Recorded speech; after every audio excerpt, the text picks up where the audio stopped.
ingeniero y doctor Juan Pablo Tesore en Ciencias Informáticas de la Universidad Nacional de La Plata y también de la UNOVA, que nos está visitando. Y vamos a hablar de un tema muy candente y muy actual, que es la inteligencia artificial y estos alcances que está teniendo, que nosotros pusimos ahí en el Zócalo, peligros y beneficios.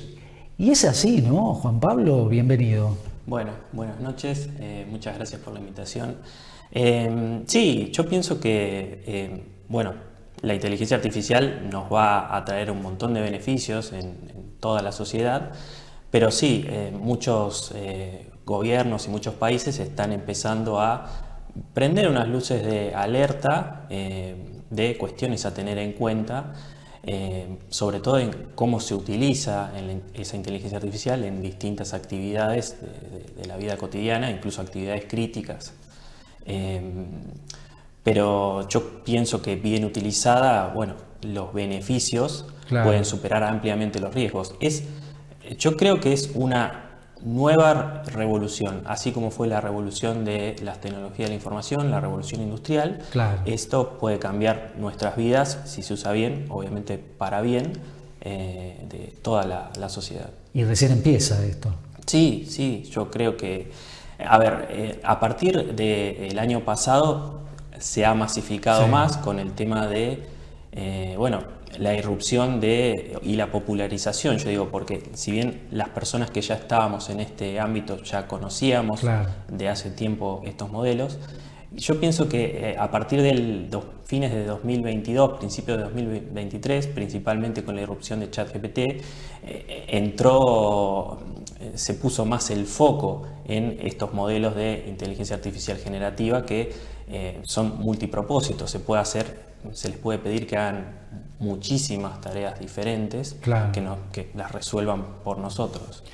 Y ese resolver por nosotros también tiene desafíos en la educación, porque lo están usando mucho también para, estudiar de esa manera. Y ¿cómo se diferencia un trabajo hecho por un ChatGPT a un trabajo que lo hace un alumno? Bueno, es un gran desafío, puntualmente el tema de la educación. Yo pienso que la clave justo en ese aspecto está yo creo que hay que estimular el uso de estos sistemas en todos los ámbitos de nuestra vida, y en la educación principalmente es importante. ¿Por qué? Porque, yo pienso que la educación te tiene que preparar para el trabajo posterior, y si vos a un estudiante en lo que es la universidad le decís no uses una inteligencia artificial, se va a ver limitado después cuando ingrese al mundo del trabajo.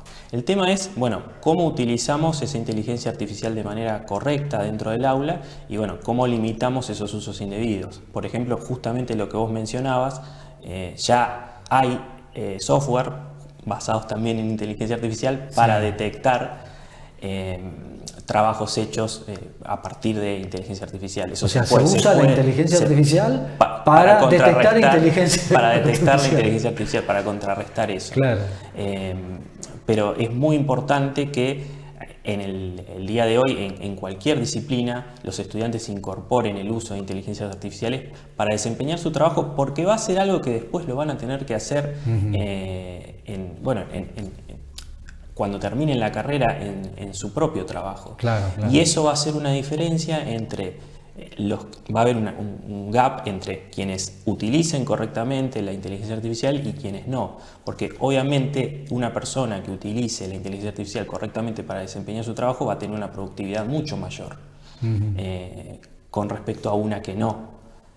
Por lo cual es muy importante que estimulemos en las distintas etapas del proceso educativo el uso de estas inteligencias artificiales. Vamos a ver ¿lo tenemos al video? Vamos a ver un video donde se ilustra un poquito el alcance de esto. Esto fue publicado hace 2 días, nada más. Sí, el lunes, martes, por OpenAI. Sí. Claro.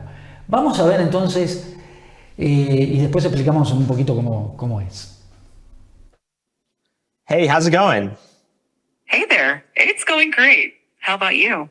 I see you're rocking an OpenAI hoodie. Nice choice. What's up with that ceiling, though? Are you in a cool industry-style office or something? Well, can you take a guess at what I might be doing based on what I'm showing you here? From what I can see, it looks like you're in some kind of recording or production setup. With those lights, tripods, and possibly a mic, it seems like you might be gearing up to shoot a video or maybe even a live stream. Are Yeah. you content? In fact, we've got a new announcement to make. That's exciting. Announcements are always a big deal. Judging by the setup, it looks like it's going to be quite the professional production. Is this announcement related to OpenAI, perhaps? It is. I'm intrigued. And in fact, what if I were to say that you're related to the announcement or that you are the announcement?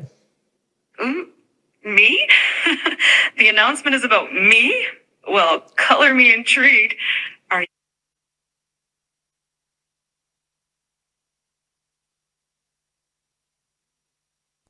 Que este joven estaba hablando con una máquina. Sí, sí, con un chatbot. Específicamente, bueno, ese sistema fue desarrollado por OpenAI, seguramente es una nueva versión gratuita que se liberó del muy popular y conocido ChatGPT.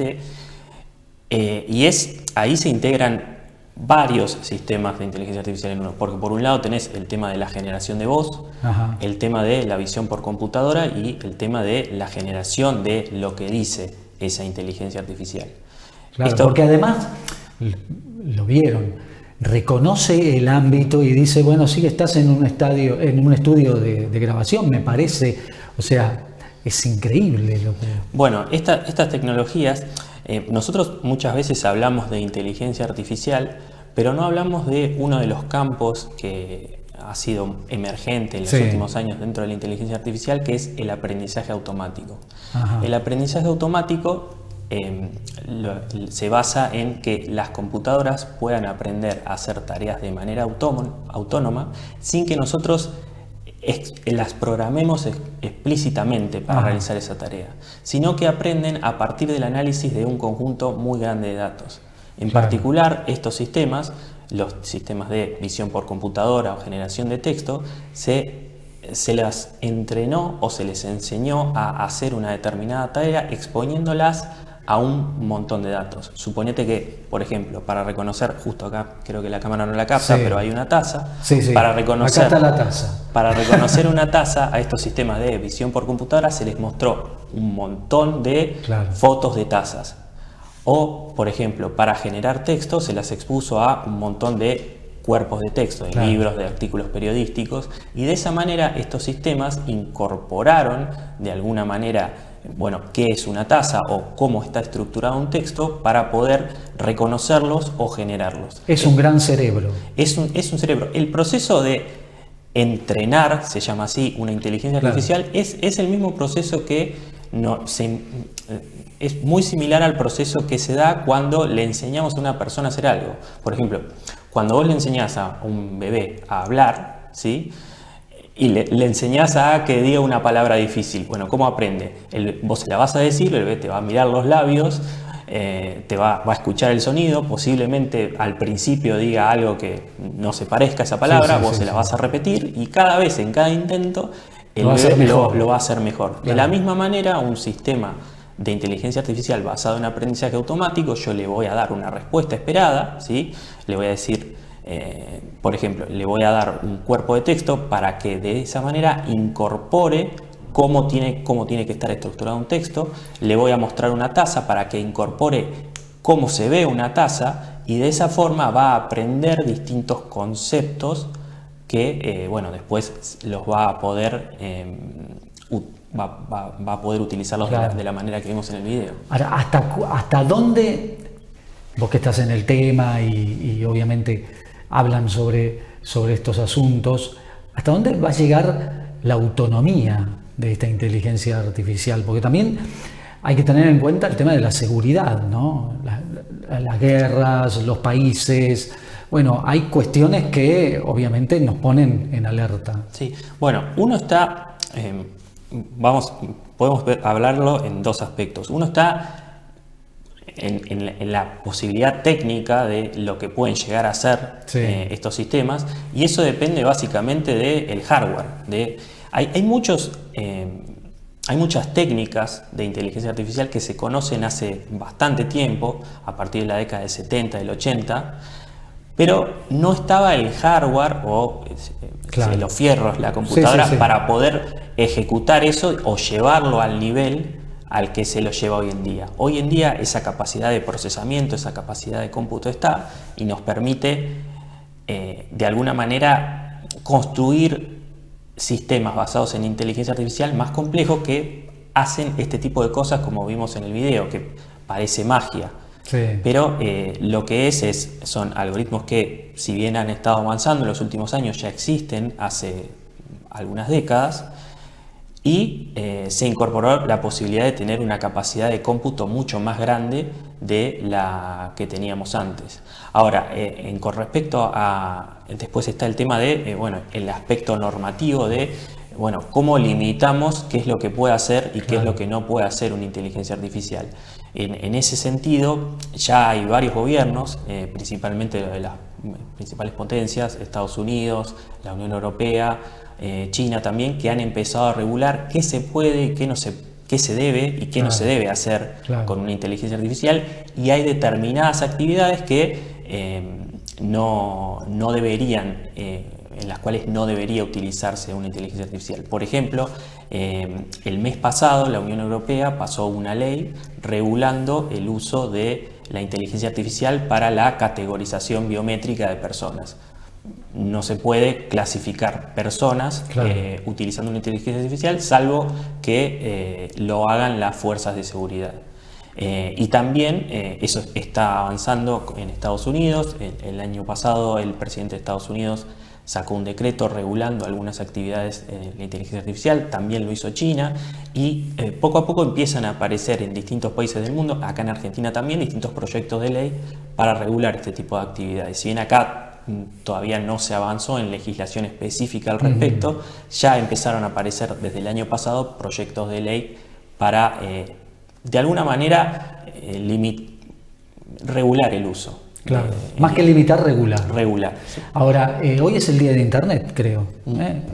Así que estamos hablando de estas cosas, de la gran red de redes, ¿no? Que posibilita todo esto. Bueno, la red de redes yo pienso que hace un aporte muy importante a la inteligencia artificial que, como dijimos hace un rato, para construir estos sistemas necesitamos, por ejemplo, datos, fotos de tazas, cuerpos de texto. Internet lo que nos generó es una cantidad impresionante de datos que nos permite utilizarlos para entrenar estos modelos de inteligencia artificial para hacer distintas tareas específicas, para resolver distintas problemáticas. Que todo sea para mejor. Y no para peor. Que seguramente va a ser. Yo pienso que sí. Yo pienso que va a ser para mejor. Y los beneficios que va a tener a nivel global en la sociedad van a ser más grandes que los riesgos si se regula correctamente esta actividad. Pero como te decía, para mí es una nueva revolución, como lo fue la revolución del IT, la revolución industrial, y va a cambiar la forma en la que trabajamos. Va a haber trabajos que posiblemente en un futuro no estén y van a surgir otros trabajos nuevos en el que seguro tendremos que interactuar mucho con estas inteligencias artificiales. Juan Pablo, algo que notamos todos, los teléfonos celulares, ¿no se escuchan? Bueno, es una sospecha recurrente. Seguramente los teléfonos tienen distintos sensores o traquean o siguen distinta actividad que hacemos para después mostrarnos publicidad dirigida para que consumamos, en lo comercial, digamos. Para que consumamos distintos productos que, por ejemplo, si nosotros estamos chateando en WhatsApp y decimos la palabra heladera, seguramente te aparece una heladera, nos aparecen fotos de heladeras. Pero también se ha avanzado en cuanto a la regulación de qué es lo que se puede recopilar y qué es lo que no se puede recopilar. Por ejemplo, o si se puede recopilar determinados datos, te tienen que decir que tienen esos datos de vos. Por ejemplo, en la Unión Europea hay una legislación específica que dice que vos, si hay alguna plataforma, supongamos Google o Facebook o Instagram, que recopila datos tuyos, ellos tienen que hacértelo saber y tienen que poner esos datos a tu disposición, que vos puedas accederlo. Por ejemplo, vos cuando accedes a Google podés ver el historial de búsqueda, por ejemplo, o el historial de mensajes de voz que enviaste por WhatsApp. Claro. Ese tipo de cosas ellos tienen que, de alguna manera, hacerte saber que tienen esos datos y bueno, dártelos a... De hecho, cuando uno baja una aplicación al celular, deberíamos leer todo. Sí, tiene que aceptar un montón de permisos. No leemos nunca, pero además te dice, usted me permite revisar sus imágenes, el texto, el audio, le damos absolutamente todo, y nosotros le tenemos que dar el ok porque si no, no tenemos la aplicación. Ese es el tema. Sí, les damos permiso a acceder a nuestros datos y, bueno, a ver, muchas aplicaciones son gratuitas. Claro. Justamente por eso, porque nosotros les compartimos los datos. Claro.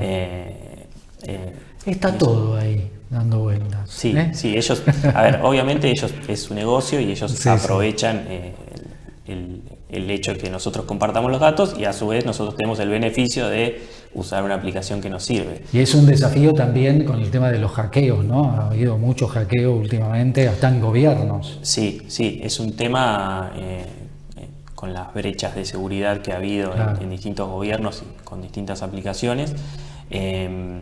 Siempre, a ver, uno lo que tiene que tener en cuenta es también tener un poco de seguridad personal en cuanto a las contraseñas que usa en determinado sitio, usar contraseñas seguras, no repetir la contraseña, porque a ver, si te hackean un sitio y vos tenés la misma contraseña en todas las páginas o en todos los sitios o en todas las aplicaciones que vos visitás, te pueden hackear en todos lados. Te lo van a detectar. En lo posible, utilizar contraseñas seguras, cambiar las contraseñas.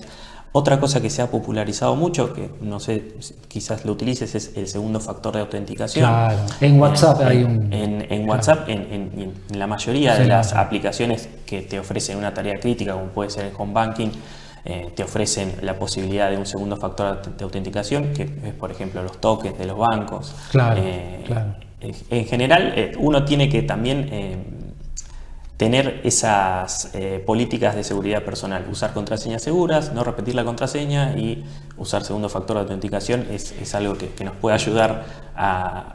No vamos a prevenir los hackeos, pero sí vamos a tener la garantía de que, bueno, por lo menos solamente van a estar comprometidos los datos de la aplicación que se hackeó y no todas nuestras cuentas. Hay un dicho antiguo que dice, a seguro lo llevaron preso. Pero bueno...